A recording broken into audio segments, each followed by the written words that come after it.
What happens when an experienced therapist starts breaking all of her own rules? Beth Thomas, author of A Good Enough Mother, joins us now to talk about her powerful debut novel. Hi, Bev. Hi there, nice to be here. All right. First, tell us about your protagonist, Dr. Ruth Hartland. What's going on with her in her own private life as well as professional? So yeah, Ruth Hartland is so she's an excellent trauma therapist. She's been working for 25 years in her business. Um, but unfortunately in her private life things are and have unraveled somewhat. So she's got twins and her 17-year-old son Tom is missing, and she doesn't know where he is. So when the book opens, we open straight into her um, going to collect a new client, a new patient from the waiting room. And as she sees this young man, he bears a very striking, shocking resemblance to her missing son Tom. And for a very sort of a moment, a sort of terrible and beautiful moment, she thinks it's him, and it isn't. So things Ah, really start unraveling for her after that moment. okay. And you yourself have been a clinical psychologist for many years and still work in the health service Sure. field. What motivated you to write A Good Enough Mother?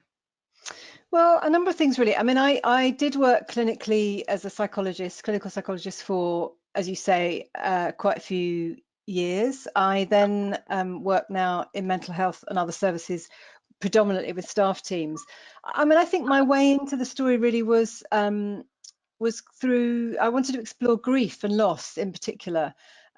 So my experience as a clinician was that loss and grief very often find its way into the consulting room.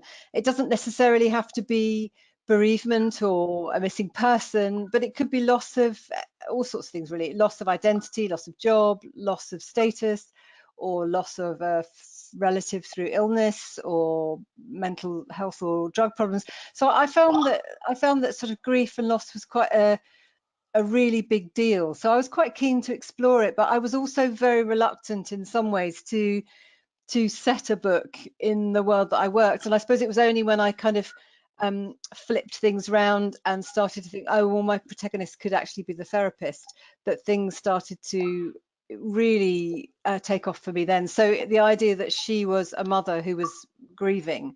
So it's really about maternal grief, and yeah, it's really exploring that through the mother's perspective. Yeah, why are we so fascinated with the world of therapy? Oh, that's really interesting. I mean, I was thinking about this the other day, and I think since Freud's writings, which actually, when I revisited them recently, I mean, they do read like amazing detective stories. There's a sort of mystery to unravel in his early writings. And I think the sort of fascination is that it's a secret world. So there is a sort of secrecy between an intimate and secret world between two people that we are not part of. So I think that's always fascinating. Um, but I also think that part of my fascination is that there is something to kind of excavate. There is something to uncover. Often people will come with an issue or a dilemma or something to unravel, and maybe that's connecting to the present, to the past, or vice versa. But there is something to unearth, and I think that's very intriguing. And I think that when we think about therapists in fiction or on the screen, they're often used to unearth something in some way. So I think we sort of hooked into the mystery, but I also think by watching and reading, we learn something ourselves. There's a lot of very good non-fiction that's come out about therapy, which is often based around case studies. And of course, it's deeply fascinating, isn't it, to sort of look Yeah. at what's unearthed in somebody else's case history. And I don't think it is voyeuristic. I think it's that people want to look and learn about themselves through doing that. And explain the term transference as it relates to the relationship between the therapist and the patient. How does that work? So, I mean, the transference is one of the countertransference and transference are one of the sort of key part of the model of psychoanalytic psychotherapy. So, in my book, Ruth Hartland is a psychotherapist, and her sort of model of work is psychoanalytic work. So that draws on a number of devices, I suppose, but one of them is the transference, and by that is that the relationship between the therapist and patient, or therapist and client, is fundamental to the process. So, as far as possible, the therapist is a sort of tabula rasa, a blank screen on which the client can project and sort of not so much reenact, but revisit past emotions that they've had with very key figures in their lives. And part of the role of the therapist is to sort of unearth that and to look at that. So it requires a person to not bring very much of themselves in the room. And of course, that's my character's downfall, in the sense that she brings her whole self into the room, because of course this very challenging client, Dan Griffin, looks so much like her missing son that she is straight away conflicted. So it's impossible for her to maintain a professional boundary. You go into the attachment theory a whole lot, Mm, or at least that the story revolves around attachment or an over yeah, attachment yeah. between mother and child. Uh, Mm. what what do you say to parents who may be over parenting? Well, it's really interesting. There's so much about it at the moment, isn't there? I mean, I think that one of the things that I wanted to sort of explore in this is the fact is that it is extremely unbearable and difficult for parents to witness and bear the unhappiness of their children. And I guess one of the things that my character does, which I think many people fall into that trap, is to sort of not really engage with it. So she tries very quickly and very hard to not, she can't really bear his difficult feelings. So in some ways that sort of pushes him to be somebody that he's not. And obviously what overparenting means is that you're really not actually engaging with who your child is, because if your child is unhappy, then you need to bear their unhappiness. If your child is happy, that's great, then you have to bear that. But I mean, actually, life is a series of ups and downs, and it's a kind of it's a mix of both of those feelings. And I suppose that, I mean, that's where the title has come from, in the sense that A Good Enough Mother is drawn from Winnicott, and his argument was that, you know, it is about being able to bear your child's frustrations. So being good enough doesn't mean being mediocre or a bit rubbish, which of course is what it's used to a lot to wrong effect now. What he was advocating was a kind of attachment that was imperfect, because you're allowing your child, as they grow older, to experience the frustrations of life, and in so doing they equip themselves as adults to cope with the frustrations in the bigger world, if that makes sense. Yes. Well, without revealing too much, the book involves a terrible act of violence. And how do these characters work through the aftermath, the confusion, the grief, the acceptance? Yeah, I mean, it is tricky to answer this too much Okay, without we'll catch that. giving, because obviously, you know, spoiler alert and all the rest of it. No, I we mean, don't want to do that. we don't want to give anything away. I mean, I guess I was also interested in, I mean, my whole wanting to write this was to explore the psychology of the characters. So somebody said to me the other day, oh, it's incredibly carefully plotted.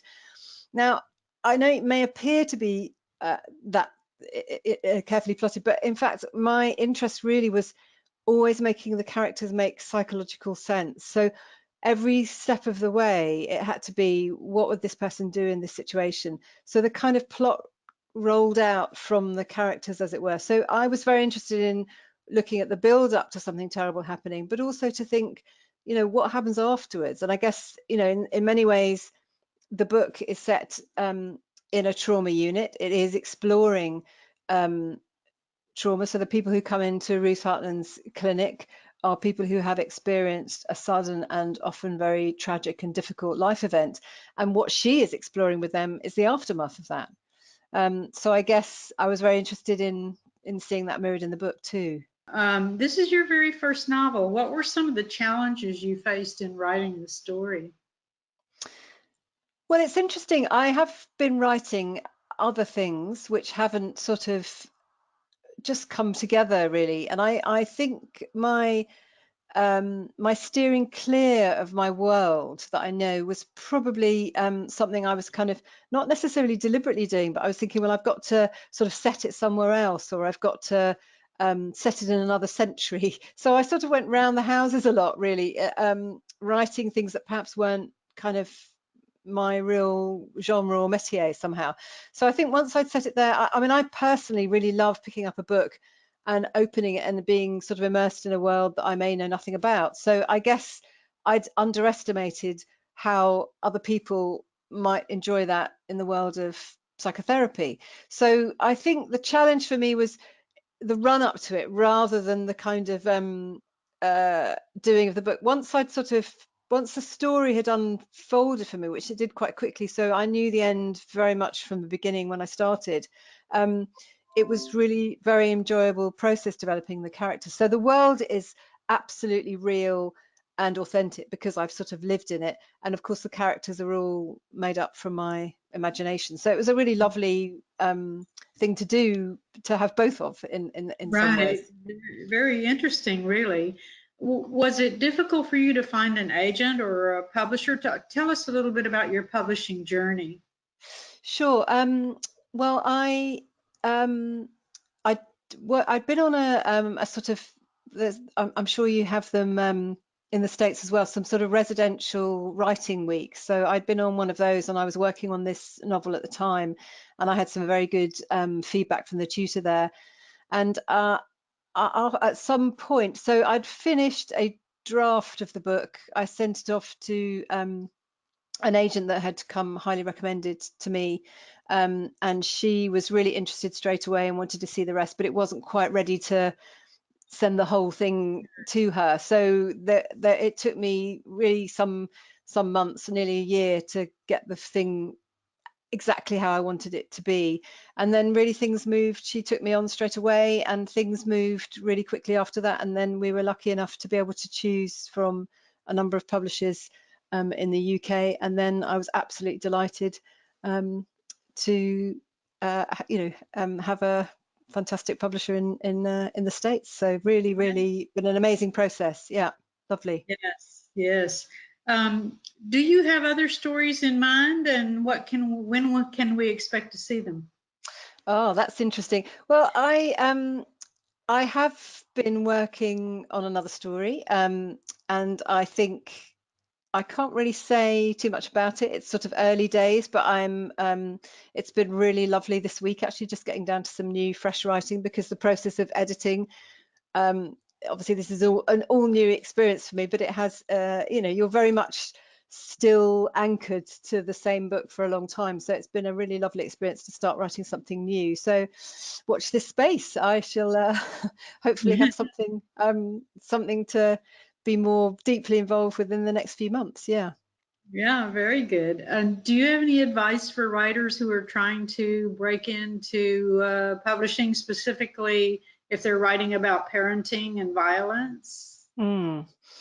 Um, I mean, my main advice for writers who are writing anything really is that I think you need to enjoy what you're doing, because I don't think it's I mean, I don't think it's an arena where you can guarantee overnight success at all. I think you have to read a lot, and I think you have to write a lot.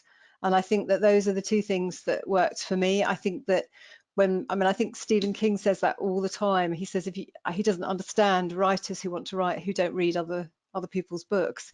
And I Yeah, think right. you really need to do a lot of reading, Yeah. and I think you do need to do a lot of writing. And I think it takes some time sometimes to find what you really want to write about. And I think if you're not enjoying it, then there's other things to do in life, isn't there, that are equally enjoyable. But I think if you have a passion for it, I think my best advice would be just to keep going.